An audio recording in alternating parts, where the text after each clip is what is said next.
Pastor Franklin interrupted my contemplation. It's jolly good Hugo has left your employment, my dear. I can tell you, my dear, he was an extortionist. Troubled Miss Vernon, too, when she was alive, pressing her for money. Quite a horrible man he was. I grew quiet. I thought over disclosing Hugo's accidental debt to the pastor, but dismissed the thought. Revealing that would mean revealing Ezekiel, and I didn't wish to do that. Ezekiel had endured so many hardships, and I certainly didn't wish for him to stand trial for Hugo's death. The pastor lived in a little cottage in the center of town. Upon entering, I immediately felt a sense of coziness and nostalgia for all those wonderful days spent with Father at our rented lodging. The pastor led me to the lounge, which had a hearth displaying family portraits. There was a lovely green sofa set with beautifully knitted cushions, and a shelf adorned with remarkable china.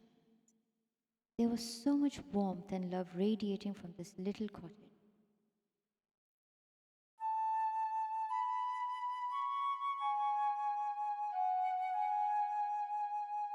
For a moment I felt elated, and then sorrowful. This wonderful house was so different from Ezekiel's cold and menacing cabin.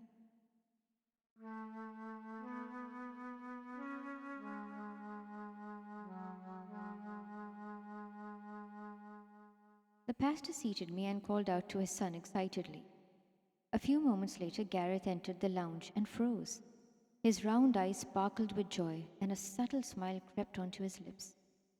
He hastily straightened his coat and brushed his fringe aside, revealing his large forehead, and his chubby cheeks glowed with a subtle rosiness.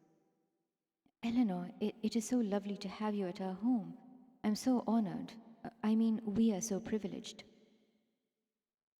The young and innocent man could barely contain his emotions, and seeing how elated his son was, Pastor Franklin interjected. Gareth, Eleanor wishes to see you regarding something important.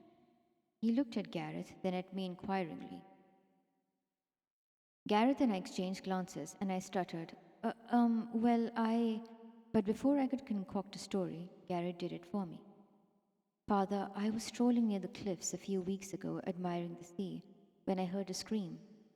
It came from Vernon Hall, and so I ran to the house. When I arrived, I saw Eleanor had stumbled over a rock in the garden. She had fallen and was injured. I believed it to be my duty to help her, and so I did. The pastor looked surprised and raised his eyebrows, his round eyes blinking in wonder. I corroborated Gareth's story. Absolutely, and that is why I'm here, Gareth, to thank you for your generosity. Gareth only bowed his head humbly and stood still, waiting for his father to comment. Pastor Franklin only shrugged his shoulders and asked us both to sit comfortably and talk whilst he made tea for us, which I protested, but he insisted on it. You're lucky to have such a noble father, I remarked. Gareth smiled coyly, hardly able to meet my gaze. He is indeed. I haven't told him about the other night, Eleanor. Neither did I tell him about the woman. I respected your wishes. That is so kind of you, Gareth. I'm short of words to express my gratitude. Gareth's entire face turned crimson, and he spoke demurely. Don't embarrass me, Eleanor. I told you, you are Miss Vernon's ward, and that means a lot to me. He had touched on the very subject of my visit. Gareth, that's why I'm here. You had mentioned something about the Woodlands during your last visit. You must take me there, I requested almost desperately. Gareth gazed at me in bewilderment. Do you wish to go now, Eleanor? I nodded. We waited for Pastor Franklin to return with the tea, which I then slurped. I was thirsty, and I had hardly eaten at Vernon Hall. He prepared the most delicious of salmon sandwiches, which I savored as I hadn't realized how hungry I was. It almost felt like home, but I bid him farewell and left with Gareth, who told his father he was accompanying me home. As we left, Pastor Franklin looked at us fondly. Perhaps he thought there was something sentimental between. Poor man. He, of course, didn't know my heart belonged to another. Gareth took his horse, and I followed on mine. We rode for nearly an hour before we reached the mysterious woodlands, acres and acres of land covered with oak trees and dense vegetation. Gareth pulled his horse's reins and signaled me to stop. We both dismounted. What is this place, Gareth? Who lives here? I inquired. No one lives here, Eleanor. They say these woodlands are haunted by spirits at night. I don't believe in such things, but the townsfolk do. They never come here. Walk with me, and I'll show you something.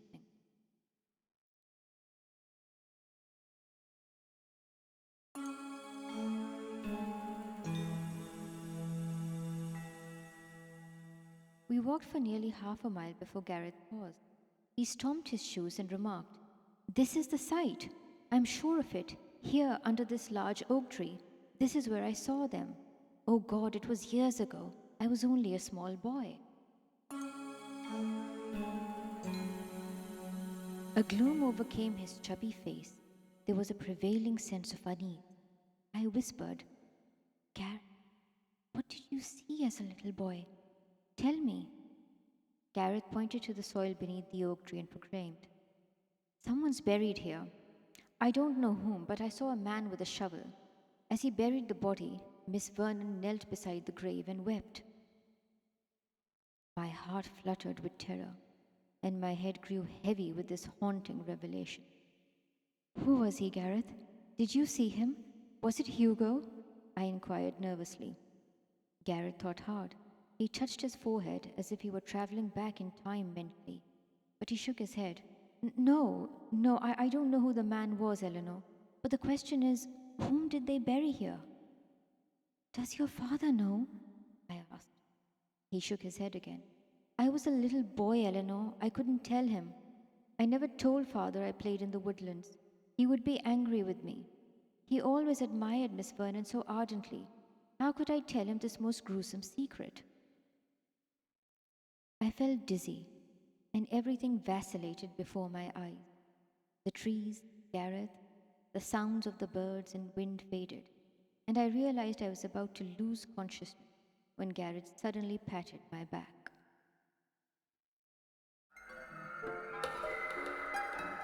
"Eleanor, sit down. You don't look so well. Rest for a while and then I shall take you back." I sat for a moment. He gently put his arm around me and waited for me to recover, which I did after a few moments. Inadvertently, I said, "I must tell Ezekiel. It had to be Hugo." Gareth suddenly removed his arm and looked at me as if he had seen a ghost. "Ezekiel?" I felt a wave of embarrassment, but there was nothing more to hide. I loved Ezekiel and he loved me. I felt it was time to reveal our love to the world. "Yes, Gareth, the man you saw me with near the sea that night. His name is Ezekiel Lloyd. He was Amelia's doctor, and I have taken a fancy to him.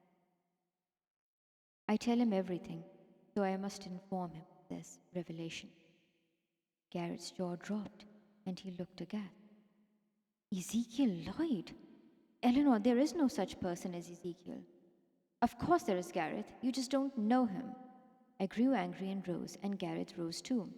I returned to my horse, and Gareth followed me. "Eleanor, listen to me. Whoever that man is, he's been lying to you. You have to trust me," he shouted. I was furious. "Lying to me? How dare you say that, Gareth? Ezekiel loves me, and he exists in flesh and blood. I've had enough of all of this. I'm leaving." Gareth grasped my arm and shook me. "Eleanor, listen to me very carefully. Ezekiel Marlowe Lloyd was the necromantic monk who lived at Vernon Hall centuries ago. He killed a poor village girl in the same dungeon where you've kept Miss Vernon's casket. He embalmed her body. In fact, Ezekiel Lloyd had written a journal of some sort on the procedure of embalmment. This is why people have avoided Vernon Hall since Miss Vernon's death. They feel Ezekiel Lloyd's curse still lingers there. They believe you followed in his footsteps. This man, whoever he is, he's lying to you about his identity. Ezekiel Lloyd was burnt at the stake centuries ago, as were the other monks. He was known as..." Angelus Tenebris, which means the angel of darkness. Gareth released his grip and stared at me, his green eyes pleading.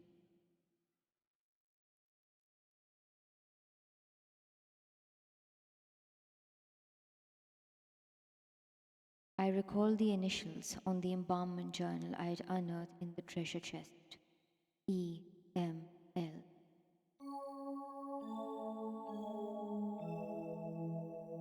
I also then recalled my dream of the evil monks chanting, Angel Tenebris.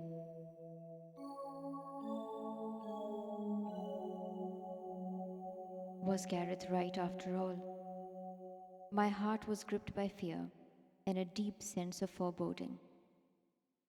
I have to go, Gareth. I must go now. Gareth looked at me apprehensively. You're going to that man, aren't you? To find out who he really is? I nodded, then jumped on my horse and made my way to the cabin by the sea. My heart was sinking. Who was this man?